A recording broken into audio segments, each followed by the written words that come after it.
forse n'incontriamo a qualche banna a mezzo a tutto st'universo. Stinnicchiate sopra stelle sfardate, a diventate luci di speranze, senza ricordi.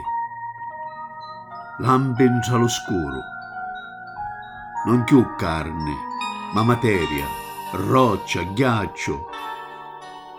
Sopra le nuvole, alla velocità della luce, tra spazio e tempo, nell'infinito sconosciuto, per tornare destinati ad essere vagabondi.